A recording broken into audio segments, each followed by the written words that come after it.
So for the last 30 years, I have been involved with development of international markets for products and companies, corporations based in India. Due to my nature of business, I have had the fortune of having extensive travel. And in the initial period, I was involved more in project exports, which was because being an engineer, I thought I would stick to that line. And I was fortunate to be involved with, the initially like water treatment projects in Malaysia, and then later textile humidification and pulverizing plants in Sri Lanka. And still later, turnkey projects in Uganda. So that was for about 5 years. And then because projects kept me away from my base for a long period of time, maybe even 30 days plus. So I moved into consumer products field, and I was mainly in stationery for almost 22 years. Again, in international business. So in consumer products, I traveled extensively to Asia, Africa, of course, to other continents also, but extensively to these places. And in all, I was able to cover almost 90 countries plus. This extensive traveling was very interesting for reasons because I love to see new places, meet new people, gorge on new kinds of food. Geography was always my strength and my liking in school also. So, all that I had read and learned, I was happy to see at first hand. And so it was a great experience. But with all this extensive traveling, binge eating, sometimes you move from one place to another for in a day, and you probably cross many time zones, and you end up eating maybe 5 meals in a day. You get up in the morning, you have breakfast, you catch a flight, you're served breakfast, you land in the next place, it's breakfast time. So you could be having 3 breakfasts, if not 4 in a day. So this was, had an impact, on my health, which I didn't realize, but it was having an impact. And with the nature of the job and with my promotions and administrative functions also attached, the job became pretty stressful. So, and then, so there was nothing, I was just traveling, doing my work.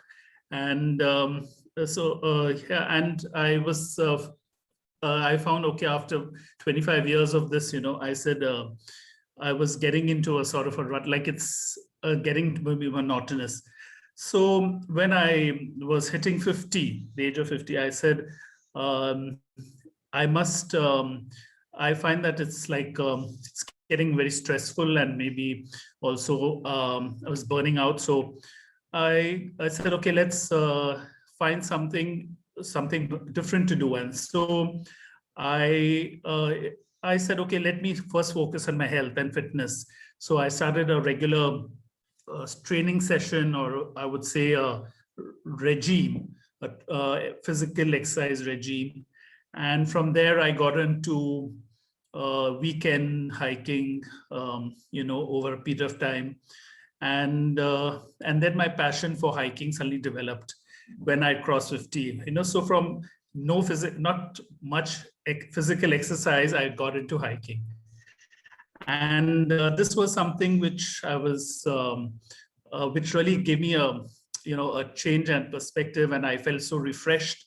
And then I never looked back. And then I decided to quit, a full-time job and career, so I could spend more time, maybe even a month, take off trekking anywhere to the Himalayas. And I set up my own consultancy where I had more flexibility of time. And so this was how my love for hiking developed.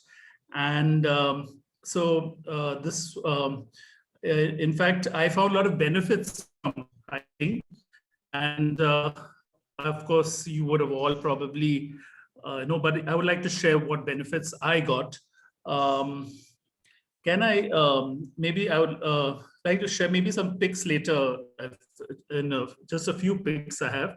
But my main benefits were, one was de-stressing.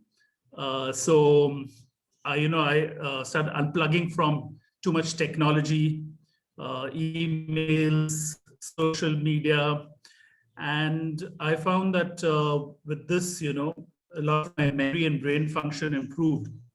And my full-time job did fill up my pockets, but I found hiking actually filled up my soul. And then the other benefit which I found was health and fitness. Because of the regime which I had adopted, and I found that there were a lot of benefits. And when I went for my regular checkups, and I found a lot of improvements in overall health. So of course, as you know, hiking leads to lower risk of heart disease, and it's weight-bearing exercise. So generally it builds up your muscle mass. And in the long term, it helps prevent, osteoporosis, high blood pressure, cholesterol, and some kinds of cancers. So yes, when I exercise, I do focus on mainly the lower body. Of course, overall stamina and heart rate and all have to be taken care of, cardiovascular. But the main is, of course, the lower body, where we do build up on your quadriceps, hamstrings, glutes, calves, ankles, So this aids you in the process of your hiking and trekking. The other benefit, the third benefit, which I found, was a sense of achievement in improving my self-esteem and more confidence. The fourth was a change of my perspective and priorities. The focus most of us have is on the bigger house, on the better car, on the higher salary. We lose touch with what really matters. When I used to go on my treks, I just lose sense of what day it is, what date it is. I only know the time, probably approximately the time of the day, because I see the sunrise and the sunset. So it's so exhilarating, So I would say that, it's, and I see both the youth also, they don't look at a very, a job which binds you down. They're all looking at experiences and learning more than assets, which is a good trend, Yeah, so this was then of course, since I got into trekking, I had to learn a lot of things like what to wear and what to carry, and then what symptoms to look out for, because at high altitudes I've gone up to about 18,000 feet. So what are the of low oxygen levels, and effect on your overall health, or you may have cerebral or edema, or so these kind of things. So regularly monitoring your SpO2 levels. We hear a lot about SpO2 now with the COVID. So and if it goes below 92 nowadays, we have to concern. But up there, even at 89, 90, there's no concern, because it's expected to be low when you're so high. So I was fortunate to